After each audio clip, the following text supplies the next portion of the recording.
Oh, yeah. Okay, there we go. Yeah. Rabbi, you are on. Thank you so much, Mike. Just to say Yashikach, particularly to Mike, but also to everybody, that we've kept the momentum going, and you even came back after what we did last time with the Legesh Begiva and that horrible story. So I truly appreciate the attendance and that people are really coming out to hear this. And I just want to make a dedication. Some of you may have known. I think the Israels knew him. I want to dedicate the shir to somebody called Leo Brandstatter. Leo Brandstatter is Zichron Livracha, who I've been listening to the shir. I gave this shir in Fairlawn when we lived in America in 2008. And every shir, there's a voice coming into the shir the whole time. It's a gentleman called Leo Brandstatter, who, as you will agree with me, he really was a very wonderful individual. Passed away really way too young. His wife is hopefully moving to Israel very soon, and we'll sort of hopefully take up the friendship that we had in America. And I just want to dedicate this shir in his memory. He really was you say in Yiddish, a very Torah Yid, a very special man. Okay, so Sefer Shmuel. All right, now, few things before we get going. I just want to do a little bit of an introduction because I think we have to. And we'll deal with the basic question. The question goes like this, and it's a question which I think when you actually just open the book, you begin to think about it. We finished the book of Judges, and we know by definition a judge is what we call a one-shot deal. He basically comes and he goes. Okay, wherever it was, Shimshon and Yiftach and all of them. We have eventually kings, and the whole concept of a king as opposed to a judge is going to be a dynasty, or as we used to say in England, a dynasty. Same thing. And the reality is that the style of leadership changes. So the question is raised, the book of Shmuel seems to be a bit redundant in terms of the fact that at beginning, we're talking about essentially the last of the judges. Eli, HaKohen, and Shmuel, both are classified as judges. And then we go into Shaul, King Saul, and King David, kings. So basically what we could have done, maybe to save a little bit of parchment, as they say, is to have put the stories of Eli and Shmuel at the end of the book of Judges. We would have ended on a much better note than what we end the book of Judges on, for sure. And the stories of Shaul from chapter 8 of Shmuel Aleph onwards, we would put it into the book of Kings. And in fact, no less than the Abarbanel, the very famous Spanish commentary, asked this question. And he he's one of the guys, he's on my bucket list of people I wish I would have met, because he really seems to be a very cool guy. What he did was he went to ask one of his non-Jewish scholars. He was in the court of Spain, left with the Jews in 1492. If you want to read about him, the expert, I mentioned this before, I think, the expert on the Barbanel, Spanish jury, no longer alive, but you'll know the name. His name was Ben Sion Netanyahu. In other words, Bibi Netanyahu's father he taught a course in Cornell for many years in New York, and was very much, this was his focus on Spanish jury. Very interesting books that he wrote. Are we good? Okay. So when you talk about the Barbanel, we're going to talk about him quite a bit, because he was a man of the court of Spain, and when we're coming into the whole world of kings, he relates so much his own experience in the court of Spain to the court of Shlomo, to the court of David, etc. Very interesting. And he went to ask this non-Jewish guy, what do you call this book, right? Which we call the book of Shmuel. And his non-Jewish friend, who, believe it or not, had the name Geronimo. Now, I thought Geronimo was out of a John Wayne movie, but turns out that he had a friend called Geronimo. And his friend, he mentions him in his introduction. This guy, Geronimo, says to him, well, we call it in Latin regum or regnum. In other words, we call it the Book of Kings, because it's about Shaul and it's about David and it's about kings. So, the reality is the Book of Shmuel seems to be not out of place, but it demands an explanation. Why, in the end, does this book become known as the Book of Shmuel? And we make the question even more difficult, because you'll say to me, well, obviously, because he wrote the book, right? Why wouldn't we call it the book of Shmuel if he's the author of the book of Jeremiah? Jeremiah wrote the book of, I don't know, whatever, Joshua, etc. They all almost all the book. I mean, there's a few psukim which are questionable, but they're the authors. So why not Shmuel? The answer is, if you go to chapter 25, you'll see within about 10 psukim, Shmuel dies. He's gone. So unless there is something very strange going on here, he could not have written from chapter 25 onwards. And in fact, if you take Shmuel Bet and Shmuel Aleph together, which is what we do, as the Gemara calls it one book, the reality of the number of chapters that are written by the later prophets, it turns out it was Gad and Natan. Natan is the famous prophet in the story of David and Bathsheba, which we'll come to, please God. So if you take the number of chapters that were written not by Shmuel, there are more chapters not being written by Shmuel than there were written by Shmuel. So again, the question is, why is it called Sefer Shmuel? Why isn't it just called, part of it could be tacked on to the book of Judges, part of it could be tacked on to the book of Kings. So says the Barbanel, he says something fabulous. He says that at the end of the day, it's called the book of Shmuel because Shmuel was something extraordinary. It's not well known. He only lived 52 years. Not a long life. 52 years.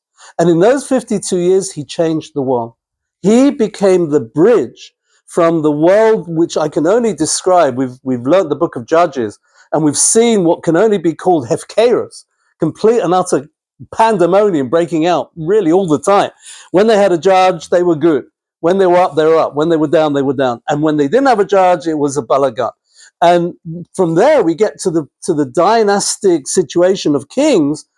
There's a lot of wars, there's a lot of challenges, but there's stability. And that stability is created, the bridge between those two elements is created by Shmuel. And the Abarbanel says it's called Sefer Shmuel as a recognition of the fantastic contribution that Shmuel made in Jewish history. We have all benefited from the prophet Samuel. Today we sit here, particularly if you're into the Chabad thing, Mashiach now and all the rest of it, the whole concept, the messianic concept, without Shmuel would not necessarily be what it is today. Right? What do I mean? Because Shmuel basically created the situation that we have a dynasty which we look forward to the continuation of Malchut David. Malchut David meaning what we call today the messianic future that we're looking forward to. So Shmuel is a very, very incredible man. And again, by recognizing his influence on the Jewish world, we go further than that. We give Shmuel the recognition and we give him a sefer on his own. And of course, I told Mike this wonderful apocryphal story about the tour guide, right, who took people to see the keva, the burial place of Shmuel. And they did two stops, right? One is Nebi Samuel. If you go to Ramot, over the hill, beyond Ramot, there's Nebi Samuel, which is where the Arabs say he's buried. And then we have another place further along, not far away, where we say in the Jewish tradition he's buried.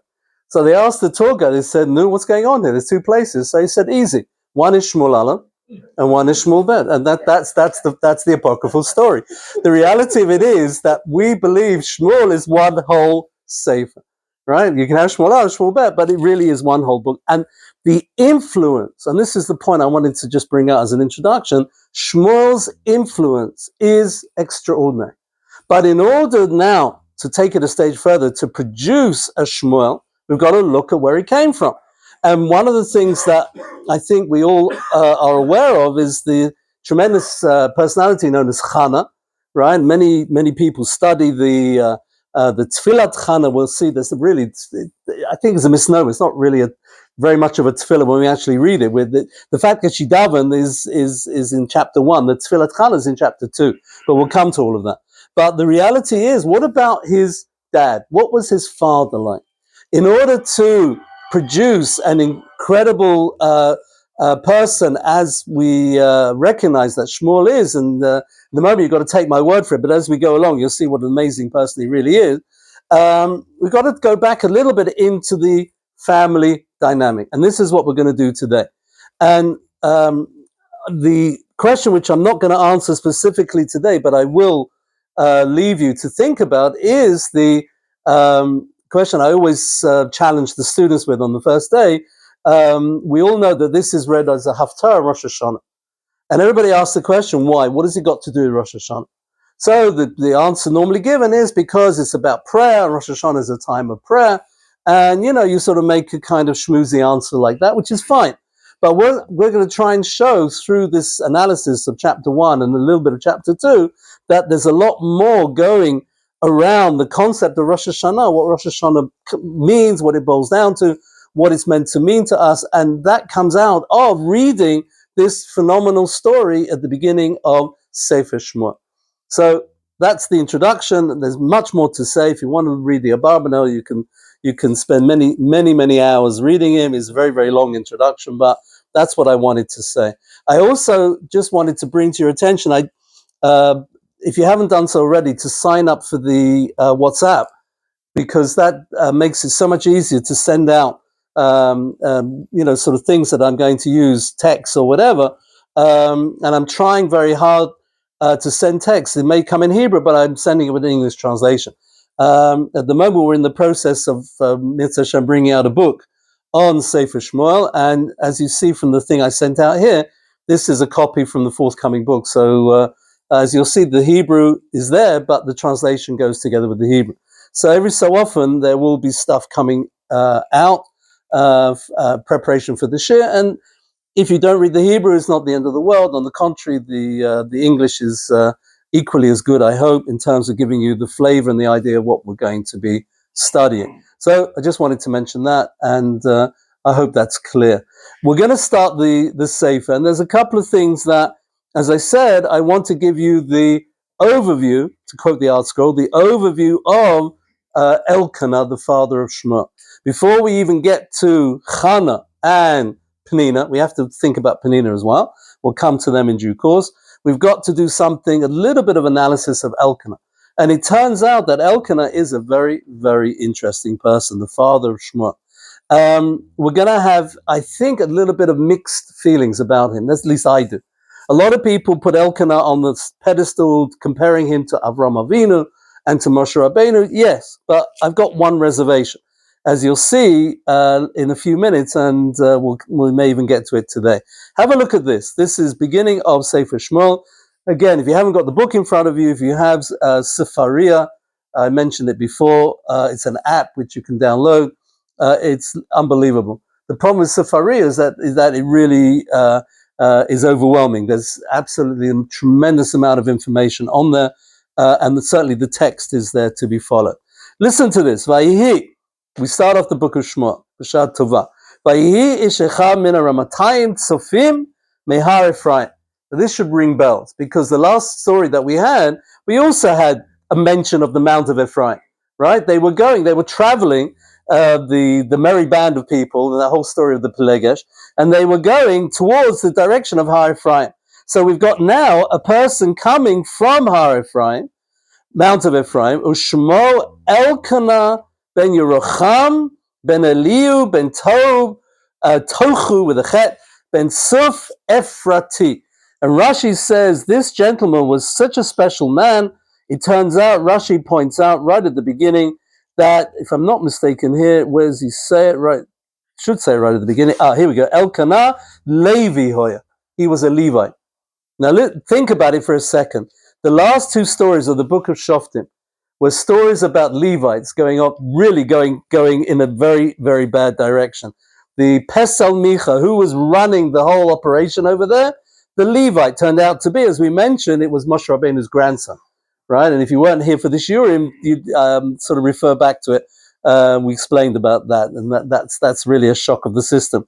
We also saw in the story of the Pelegesh Begivah, there happened to be a Levite who was traveling with his concubine, and the whole story there, I don't want to go over that again, but it's a Levite. So we ended the story of Shoftim with Leviim, not in a very good light. Here we're going to start the book of Shmuel, and it's sort of the refuah for the makkah. This is the antidote for the problem. We're going to have a Levi here who is going to do exactly the right thing. And not only is he going to do exactly the right thing for himself, but he is going to affect the Jewish world in a way which is extraordinary. Listen to this, verse 2. V'lo shtei nashim. We've got to give a little bit of background. He had two wives. Shem achat Chana v'shem hashenit Penina. One was Chana, one was Penina. Vayhi lePenina leYaldim, leChana ein Yaladim. And we set the problem immediately in terms of the two wives. One had children, and Chana had no children. My favorite word in Hebrew, one of my favorite words in Hebrew for a co-wife, when you're married to two women, which is clearly not, we stopped this 1,000 years ago in the Jewish world, the word is tsara. They're called tsarot. And sorry? Only in the Ashkenazi again, correct. But just the concept of having two wives and it brings a whole bunch of tsaros, that's literally, I think, a message, the message of the day. Anyway, that's the situation. Now, let's see what happened. Verse 3. And this is, again, you ask yourself, why are we being told this? V'ala ish hahu. Now, it's interesting that he is being called Ish. Ish echad at the beginning, and now Ish again. Ish is always the concept of someone important. He's an Ish. He's a special man. Ha-ish hahu meiro miyamim yomim. He used to leave his city, right? So presumably he comes from whatever. So I think they say from Beit Lechem, and he used to go from Beit Lechem to Lishtachavot Lizbach Lashem Tzvah b'Shilo, to go to the Mishkan, to go to the tabernacle in Shiloh, right? And the tabernacle stayed in Shiloh for over 300 years. It only started moving around towards the end of really at the end of this whole period of Shmuel. It started moving. We'll see that comes about in due course. But it was in Shiloh for many years. And like everything else, once it becomes a bit of a routine, people start forgetting about it. And people didn't go. But he used to go. It says every year he used to go. And V'sham Shnei B'nei Eli Chofni Upinchas, who was working there. We are now introduced not to Eli, but to his sons. And we're going to deal with those guys in a minute. Probably not this week, but certainly in the next year. Kohanim Lashem, they were priests to Hashem. So we have to ask ourselves the very basic question, why are we being told all of this? He's going to the temple every Jew is required to go to the temple. Aliyah Larega. If you try to go up to Yerushalayim, even today on Chol HaMoed, you got to leave at 5 o'clock in the morning. Otherwise, you're going to be in a traffic jam for hours. Many Jews today try to emulate this idea of going up to Jerusalem during the Chag. So we're told that Elkana did this, but what are we really being told? And for that, I want to look at the page that I sent out, because this is unbelievable. I've got some spare pages, so I don't know. I'm just going to send them around if anybody didn't get the email or whatever. Just need to have one come back here, because I think I gave out the... there we go. I know the print is a little bit small, but at the same time, this is certainly Kedai. Listen to this. This is beyond incredible. Absolutely incredible. Elkana, and it's sort of alluded to in the text. It says that he was a special guy. Okay. But, so he went to the Mishkan every year. And as I said, this is something which all the Jews did, right? Or should have done. So what's special about Elkana, and why are we being told this? And the bigger picture, who is Elkana? What is he really about? And in the end of the day, by being told this information, how does this become a way of understanding Shmuel Hanavi? And you'll see in a minute, it's unbelievable. Listen to this. I'm going to read it in the Hebrew, but you've got it here also in the English. You can follow in the English translation, which is just above halfway on the page. So this is taken from Eliyahu Rabbah, one of the early Midrashim. The man came from Ramatayim, etc. Shmuel Aleph, and it's in Shmuel Aleph. Now listen, Haya Elkana, Ole Arba Pa'amim B'Shana. Wow, I thought the mitzvah going to the temple was 3 times a year. It says he went 4 times. So the rabbis say, okay, Pesach, Shavuot, Sukkot, what's the 4th time? The answer is he went Rosh Hashanah. He used to go Rosh Hashanah, he then would go home and come back for Sukkot. That's a remarkable thing. That already answers our initial question, why do we read this story in Rosh Hashanah?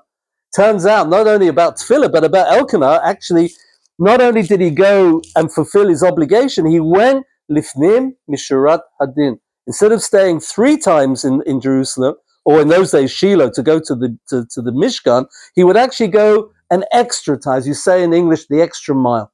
He would go the extra make the extra effort, because he realized that people were not going. And if they weren't going and he wants to encourage people to go, he's got to do something which is above and beyond. You've got to set in motion something which will encourage people to do this. But listen to this, because this is truly unbelievable. Shlosha min Torah, 3 times the Torah commands you to go to the temple, to the tabernacle in those days. And he accepted the 4th time on his own recognition. Now, Shenema, because it says Va'alai shahu me'iro miyamim yamima, from year to year. It's sort of generic term, so it seems to suggest maybe he went even more than was required. Now, Elkana hu Allah v'ishto ubanav ubanotav v'achiv v'achyotav v'chol krovav imo. Reminds me of the first time I went to the Kotel on Chol Hamoed Sukkot, and there's the fantastic sukkah there, and we're sitting there, and all of a sudden the whole family turns up, of the Sephardic persuasion, I have to add. And not only were the mother and father there, but the kids were there, the grandmother was there. It was the ganze mishpacha. I've never seen anything like it. All coming, and they brought their food. I mean, wow. You needed a truck just to carry the food that they brought. It was amazing. And this is what we're seeing here. Elkana decides he's going to go, and he's going to take his wife, his sons, his daughters. It's a ganze mishpacha. He needs a bus. He's got to hire an Eged bus with this. Even his brothers, his sisters, everyone's going. Chol krovav, the ganze mishpacha. And it says v'chol b'nei beito, and he also took the maid, and he took the gardener, and he took everybody else who was working in the house. Obviously, he was a pretty wealthy guy, I have to add. Ma'alet hakol imo. So initially, he took everybody with him.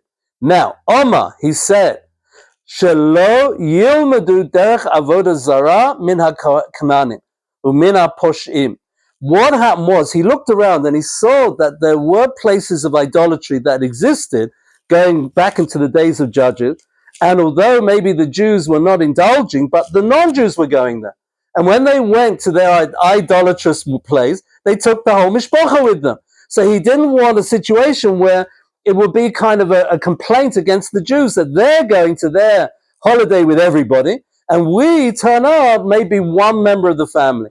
So Elkana said, no, if they're going, we've got to do it. Krizuzuch, that's the expression in Yiddish, is Krizuzuch is Yiduzuch. As the Christians do, we're not far behind.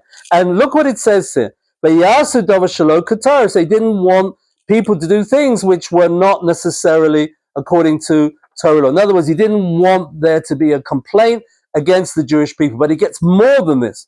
Davar acher, lama malet hakol imo. Why did he take everybody with him? What was his purpose? Kishahayu olim baderech. When they used to go on the way, they went, again, you're going from Beit Lechem to Shiloh. Okay, what route is that? I don't know what road it is. We don't go to Beit Lechem today, so we can't get there. But I don't know, Route 60, whatever it is. Not a happy road, but that would be the equivalent, whatever road it was. And he would go through different places. Maybe he went through, today you'd hit, I don't know, Gush Etzion, and you go a bit further, Kiryat Arba, I don't know, all these different places that you would go on the way, right? And what did he do? It says, V'lanin berechova shel ir. And there was such a big crowd, there was no hotel, so they would pitch their tent in the street on the way, and mitkapsim anashim levav anashim levad. And of course he would divide the tents. There would be the tents for the men and tents for the women. Shekein ha'ish medaber im ha'ish ve'isham im isha. But he says not only that, but he says people from the places where they would go through on the way to the Mishkan, they would come and see, what is this crowd of people here? Why are they put up tents in the middle of our town? And of course, the reflection on the negativity of what happened with the Pelegesh Begivah, where nobody wanted to have them in their home. And here's Elkana putting up his tent, putting up his traveling arrangement, so that people would congregate around them and ask them, people from the town that they were going through, where are you going? What are you doing? And it says, etc.,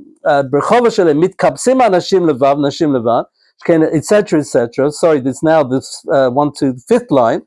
Gadolim gadol, katanim katan. And he realized that, sometimes the elders cannot really be talking with the young people. They won't want to listen to you. So you have different age groups talking to the people in the different places. Amazing. This is one of my favorite midrashim. Vayita hamadina merageshet. Everybody was full of emotion because of this. Vayiyu shalim lehem, and they would ask, lehechan telchu, where are you going? What's going on? The Jewish world becomes so complacent and so insular and so into, as we said already in the book of Shoftim, they were more worried about growing their cucumbers than worried about other people's welfare. They'd forgotten that it was a mitzvah to go to the Mishkan. For Omrim, so Elkana and all of his crowd would tell them, El Beit Elokim Shebeshilo, we're going to the house of God in Shiloh, Shemisham Teitzei Torah, Umisham Mitzvot. Now we say, Ki Mitzion Teitzei Torah. But in those days, it was Mishilo Teitzei Torah, because we didn't have Zion yet. We hadn't conquered Jerusalem at that point. And he says, this is unbelievable, V'atem lama lo tavoima. He didn't come with a complaint. He didn't say, you should come with us, but he said, why don't you join us? This is such a wonderful opportunity, he would say to them. We're going for this incredible experience. We're going to the Mishkan. We're going to the place where we can commune with the Lord. And you need to come with us. V'neilech biyachad, we'll go together. Miyad, look at the reaction. And this is where the change, this is what Elkana is about. Einehem meshagrot demaot, they all burst into tears. Because he reminded them of what their obligation really was. But he did it in such a beautiful way. He didn't come with a stick and come with a geshrai and scream at them and say, you sinners, like the story of Noah, right? 120 years and that had no effect on anybody. Okay, he must have been giving a lot of mussar, but nobody was listening. Here he just set the example. As somebody once put it to me, how do you teach your children? When you're sitting at home. The example is not just to sit and learn with them, but the way you sit at home. But when you're going on the way, when you're in the car, what are you talking about? Are you talking, sometimes, it doesn't have to be divrei Torah the whole way, but you know what I'm saying? Maybe you're listening to something, you're listening to Jewish music, whatever it may be. You're setting an example by your personal behavior, and it's incredible. And they cried, they started crying, Nebuch. Amru lahem, and the people said, Na'alei mochem, we're going to come with you. And that's point number one. So he went, let's say his own party was 20 people, and he would have, let's say, another 10 people would join. Amru lahem, hin, and they said, or rather they were asked, are you going to come with us? And he said, yes. Od l'shana ba. Now he was smart. The next year he came back the same way and did the same thing. But of course he's already got 10 people from the city who are, they enjoyed the cruise. They're coming back for the cruise next year. But what about everybody else? Chamisha batim. Now there's another bunch of people who want to join in. L'shana acheret asara batim. And a year later he had 10 households that joined him. L'shana acheret higisha kula lalot. And eventually the whole town went with him because they realized it was the right thing to do. Unbelievable. This is a man who understood human nature. Vayu olim hayamina kashishim batim. Eventually, he says there was a town, let's say, had 60 families in the town, small towns in those days, but they all came with him. Amazing. Ubederech she'oleh shana zo l'shana acheret ein oleh. He would then change his route. He would go in a different way because he realized, I've covered Route 60, now I've got to go on whatever other road it is and through different towns. Elkana, and look what the Midrash says, and it's so beautiful. He was one person, he took it upon himself to change the world. And it says he brought the Jews into the level of merit. And he educated them in observance of mitzvot. They merited through him. HaKadosh Baruch Hu bochen libot uklayot, amar lo.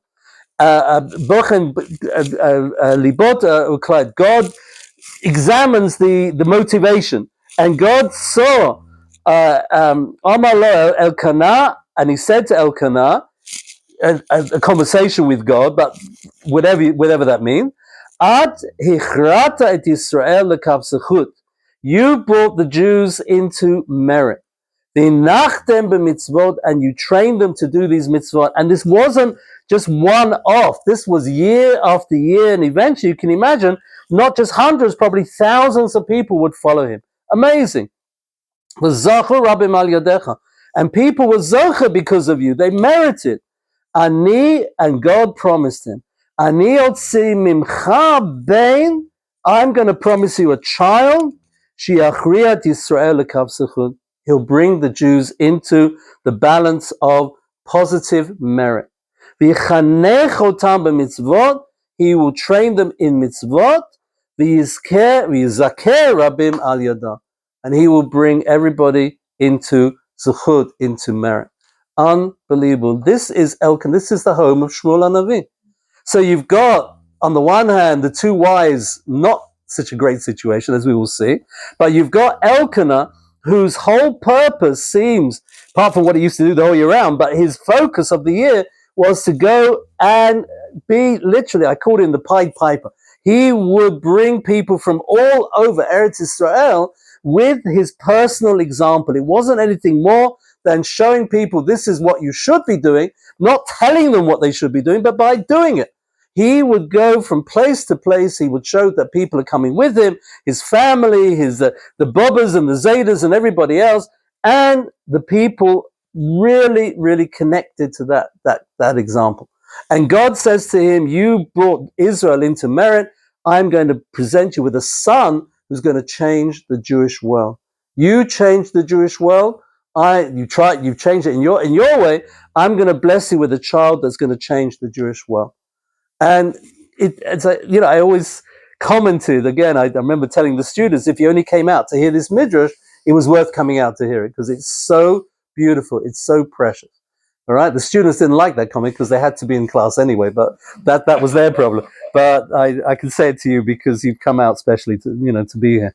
I just want to show you the last paragraph on the page of the handout, because this is just my little comment at the end. Interestingly, we see in chapter 7 that Shmuel travels around to judge the people. One of the things about Shmuel is that he didn't wait for people to come to him, but he went out to the people. It says that he had no possessions. Everything was literally on the back of a wagon, and he would take everything and go. He was a traveling judge.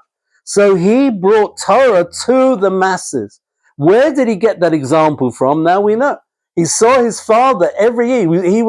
He was taken with, presumably. Maybe even before he was born, this was happening, presumably. But obviously, once Shmuel is in the temple, he'll greet the people when he's working there. But the reality is that he sees the example. He knows what his father did to change the Jewish world. You've got to take it out there. This is if Chabad don't pick on this midrash, I don't know why not. It's so Chabad. It's so taking Judaism out to the masses wherever you find them, and by encouraging them to be part of the Jewish narrative, the Jewish experience, you literally are changing the world. And just look at this paragraph again. Shmuel travels around to judge people, just as his father traveled around to bring Jews to the Mishkan for Aliyah L'Rega. The merit which brings Shmuel into the world are clearly set out at the beginning, and is crucial for the transition which Shmuel is very much part of, from judges to king, as we will see in later chapters. How did Shmuel achieve this transition? Initially by the example that was set that he had from his home. He had his mother Chana as a paragon of prayer, which we will talk about, and he had his father as a person who just did not sit around, but he got up and did stuff. We were at Migdal Emek about a year ago, I think, right, Rav Grossman. And I reminded Rav Grossman he came to England, and I remember hearing him 50 years ago when he was a very young man. And he'd just come back, that trip coming to England, he was coming back from the States. And I remember he spoke about it once, what he was doing in America. He was a young rabbi, Hasidic guy from Meir Sharim, go figure. And he's staying in Manhattan with Rabbi Riskin. Rabbi Riskin they were kindred spirits because they took Judaism to the masses.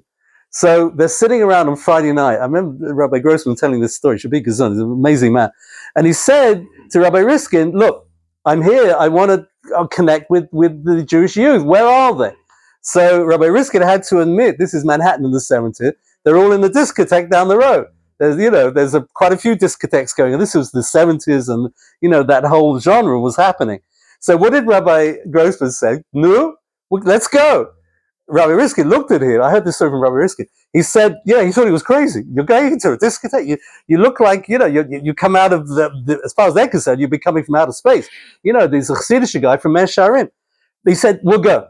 And he went into the discotheque Friday night, and he sat down. And he found Jewish kids there. And they, of course, were completely, bamboozled is the word. I think they were shocked. And he talked, and of course, we all know the story. Any of you who have been to Lincoln Square, you'll know that from these types of efforts, that the community grew and grew. It's a phenomenal success story. And again, Rabbi Riskin should be gesund. You should be well. Amazing, amazing man. And this is his philosophy. You set the ball rolling by personal example, not by pressure, not by mussar, not by this kind of dogmatic approach, but by showing how beautiful it is. In this case, Elkana was saying to the Jewish world how wonderful it is that we can go and be with God on these special occasions. And he went 4 times just to make the point, not only that we're going because on the times we are commanded to go, but we're going to make the extra visit as well. Because if we go on that 4th time, it shows that this is done not out of fear of God, but out of love of God. And he changed the world. It's overwhelming. I mean, already I'm getting emotional even just reading this, because every time I learn this midrash, it speaks volumes. It speaks volumes about what has to happen in Eretz Yisrael. So I mean, Ayala Shachar, just to give a bit of praise for the community, is very much a community built on those lines. I mean, many communities in Israel, but the concept of Rabbi Ra'anan, who's the founder of the whole movement there, to go out to the masses, he builds shuls in places where you will not believe a shul exists. I think there was a shul one of their shuls was in Be'eri, so which is not famous for being at the highest level of Jewish observance, but they had a shul down there in the merit, in the zechut of the rabbi who runs this organization. So no question about it. This is the way that we introduce the Sefer, the way that we start, the way that we mean to go on. I'm gonna set a problem for you as follows. I'm going to read another few psukim, and so far everything sounds more than glorious, but there's got to be a little bit of a challenge. So listen to this. Pasuk Dalet. Vayayom vayizbach Elkana v'natan lePenina ishto l'chol banei b'notei manot. When you make the sacrifices, you would give out portions of food. So remember, he's going with the ganze mishpacha, so he's got Penina there with all of her kids that are already around, and he gave them portions. But Chana, and we know that Chana was childless for 20 years. She'd been davening, it says, for 19 years and was granted a child after 19 years of davening. And a whole discussion about it, which I don't want to go into, but it's just amazing. And it says, what could he give to Chana? Because there was no child to give the portion to. So he gave her a pime, he gave her a double portion. That's the simple explanation, right? Because again, one for you, and let's say an extra, like a consolation, something. And of course, as far as he's concerned, he feels he's doing the right thing. For Chana, I'm not sure. It's just bringing home to her even more the desperate plight of the woman who is davening again and again, and she goes to the Mishkan every year, and she's still not being answered with a child. And it says, Ki et Chana ohev v'Hashem sagar rachma. He loved Chana, Elkana. She was still his favorite wife, but Hashem had closed her womb. Now listen to this. V'ki asatad sarata gam kas ba'avo harima. Penina gets involved in the action here, and she wants to get Chana to pray even more. But how does she do it? By angering her. Kiyasata from Noshon Kaas. What does Penina do? And Rashi quotes this, and maybe we'll see the text next time, that Penina comes back from shopping for her kid. She's just gone to, I always spoke about, what was it, Babies R Us in America, but I don't know, Mother Care, whatever in England. What do you have in South Africa? Probably have the same thing over there. And she comes back with the onesies, right? And she holds up the onesie, and she says, look what I bought for Yankala number 1, and look what I bought for Moishela number 2. And she goes through all of the acquisitions, and Chana's sitting there, and she is crying, bawling. She's, this is, it seems on the surface to be tremendously cruel what she's doing. But again, what is Penina's motivation here? To try to get Chana that extra bit of tefillah. These are very religious people. They realize that prayer is so significant, and she's trying to get Chana to dig into the depths of her soul. And this is her plan, but we'll see. There's a little bit more to say about that, but next time. But I want to get to a certain point. And it says, Pasuk Zayin, Kenya says, Shana b'Shana. They did this for every year. Midei alotah b'Beit Hashem, when they went up to the house of God, came Tachisena, the same business happened, and Penina kept doing this to Chana, and of course, Chana didn't appreciate it, let's put it that way. But Tivke v'lo tocha, she couldn't even eat. She was just crying her eyes out. Now here comes Elkana, and I'm going to leave you to think about this. Is he doing something positive here? Do we pat him on the back, or do we say, I'm not so sure, and I'm not going to give you the answer. I suggested something to my students, and I'm glad that I found it in writing, because otherwise I think I would have been lynched. Listen to this. Vayomer Elkana Isha. So Elkana, the husband, said to her, and it stresses Isha, her husband. We know he's her husband, but the one who felt he was so close to her, he thought he was going to comfort her with the following statement. Chana, or as we would say today, Chanele, lama tivki. Why are you crying? What do you mean, why are you crying? She's been davening for a child for nearly 20 years. They've been coming year after year after year, and still nothing's happened. But he says to her, why? Lama lo tochli, why don't you eat? Good Jewish question, right? You've got food, you've got the whole thing is in front of you, the shmorg is there. Why is your heart feeling so bad? Halo anochi tov lach me'asara banim. You can read that as a question or as a statement, but the question is, what is he saying here? He says, am I not better for you than 10 sons? Wow. Now, you could say, and Mefarshim seem to say that, right, Elkanah is expressing his love to his wife. I always argue, and I think the argument can be made that he's totally missed the point. He really has missed the point. I don't know whether you agree with all this, but he's saying, rather than as a female. Yeah, what are you crying for? This is the classic misunderstanding between genders. Totally misunderstood. Penina understood because she's trying to get Chana to daven more. And the question is why she does it in such a, I would say, aggressive or negative way. But that's a question maybe for next time. But the whole attitude towards Elkanah, on the one hand, you're changing the world. On the other hand, and this is again something which I in the book that's Mitzvah Shem hopefully come out hopefully very soon. It's one of my cardinal principles that one of the things in Yiddishkeit which I love so much when you learn the history of these great people is that you have to come to terms with the fact they were also human beings. What do I mean by that? You have David HaMelech, the greatest Jew probably who ever lived in his language, in his connection to God, the most godly Jew who ever lived. Shiviti Hashem lenegdi tamid, who can ever say that and who can ever live by that? That was David HaMelech. And at the same time, he sinned. He committed adultery. He was a man. He got tempted and he did what he did. Well, how are we going to explain that? Well, we'll leave that for another time. But the reality is, Judaism, I think, is, and certainly the traditional texts are very aware of the fact our great people were also human beings. What do I mean, again, is that they can also make mistakes. They can be great. Elkanah is an amazing individual. What an incredible Jew. But at the same time, boy, did he misread the situation with his wife. And this is after years. He's seen her daven. She's standing in the corner. She's crying and crying. And all he can say to her is, Chanala, come and eat. I mean, with all due respect, very nice gesture, but he's missing the point. You know, what she needs, she doesn't need a comment at this point. She just needs a hug. And she needs a very warm hug. And he needs to I don't know, maybe today you would say he needs to go and get a bracha from this Rabbi, and he needs to go to Hamukah, and he needs to go to all these places. Who knows where he needs to go? But in this comment from him, to me, it's reality. It's reality saying that he just did not understand what she was going through. I mean, he did on the surface, of course he did, but he didn't understand the depths of her needs, her required, what she was davening for.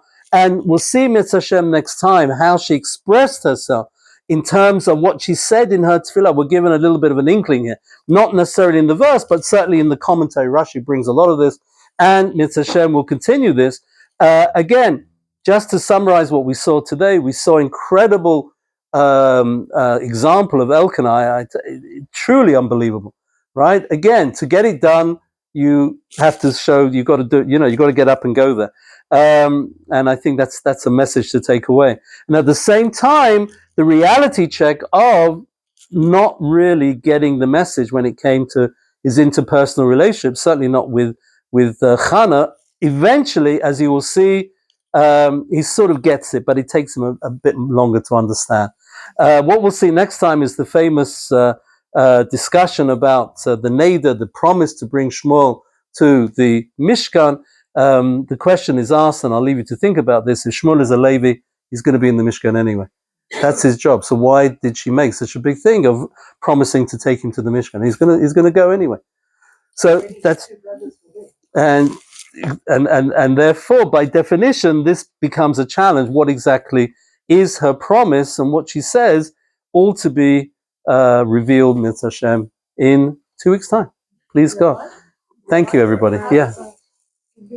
Tie up. It's a very similar story to Yaakov and his two wives. Yes. Okay, yeah.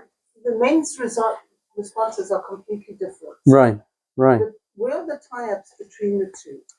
If there are, the parallels, and then you also look for the differences, right? But I haven't put them down on paper, and I haven't gone through the language. You may find that there are linguistic connections, right? I haven't seen the Meforshim who write about this. People like Yeshua Bachrach, who I had the pleasure of learning from him once. He was a great teacher at Michlala. He didn't make the obvious comparison to Yaakov, but he did talk about Avram Avinu, because Avram Avinu was also essentially dealing with two wives, the favorite wife and the not favorite. You can find examples of this going right back. And maybe the message is, just as much as mistakes were made at the beginning, mistakes continue to be made. We're not perfect, right? And Elkana, and this is the point I wanted to bring out at the end, that Elkana, for all his greatness, still didn't quite cut it when it came to his understanding of what his wife was going through. More to be said in terms of Yaakov. I will look into that and maybe come back to you on that on the future occasion. I'm not going to answer it now because I haven't really explored that, but I'm sure there's something to say. The other question I had is, why did Nina bait her instead of playing with it? Excellent question. Come back 2 weeks' time. And your question is, why doesn't Elkana pray with her instead of trying to correct some other way? Correct. But then you can ask the same question about Yaakov. It goes. There's a theme here. Penina does require a little bit of attention, and there's a beautiful sikha from Chaim Shmulevitz, who was the head of the Mir Yeshiva. He used to give shiurim in Tanakh, which I was very glad to discover, because good to hear that in the Heilige Yeshivas they actually did learn Tanakh. Not so much today, but they did learn it 50 years ago. And he talks about it. We'll come to it, because I don't want to answer in 2 minutes, but question is excellent, really excellent. Any other comments, please? Where does it say in the text that Penina is criticizing, goading, and well, kiyas satan, the lashon ka'as.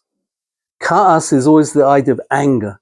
So is she behaving angrily herself? Probably not, but she's causing anger in the mind of Chana, because Chana is being goaded to the point where, instead of crying buckets, she's crying, instead of one bucket of tears, she's crying 100 buckets of tears. But why do you think it's that she's pushing her to daven? That's going to be next time. That's midrashic. But again, the question will always raise, have to be thought about, is what is Penina doing? Even if we ignore the midrash, what is she trying to do here?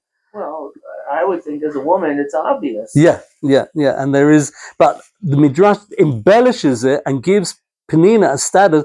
Penina is known as Penina HaTzadekas. She's actually called that in midrashic literature. Really? And the question is why? Because if she's doing something which is so antagonistic, seemingly, towards Chana, why does she become known as a Tzadekas? That's next time. I can't go through that now. When you look at Yaakov, you knew that he had a favorite wife and a not favorite wife. Right.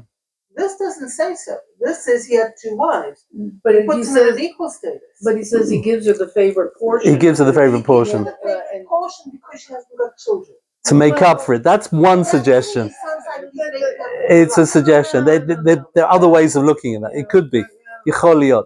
That could be, and it could be also because she is the favorite. He's favoring her, but maybe he's showing that he's so helpless here that he feels helpless.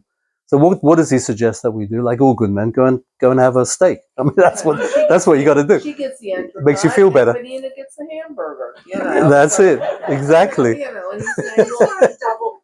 I still. always read it that he gives it. It's out of pity for her that he gives her the second. Yeah. But he's, Not out of love. Not out of more. No, because it specifically says Ki Chana ahev. And again, remember, you always remember when you're dealing with multiple wives, there's no such thing as equal. Exactly. Neither on the husband's part or on the wife's part. Exactly. This- From experience. This is exactly from experience. Hey, excuse me. Read Shmuel, read by Yaakov, read Dvarim where we're told Ki Eli Yish Snore, yeah. The Torah knows that every time you have 2 wives, one's going to be Yahuwah, one's going to be Yisrael. Yes, the answer is no matter how much. Same thing with kids. You try to treat all your kids exactly equally. You know that they're going to all have plenty to talk to their psychologist about. Yeah. Hanoch looking at darko, not darko of the parent, darko of the child. And you got to know your kids. It's very true. To be continued. Thank you, everybody. Thank you for coming.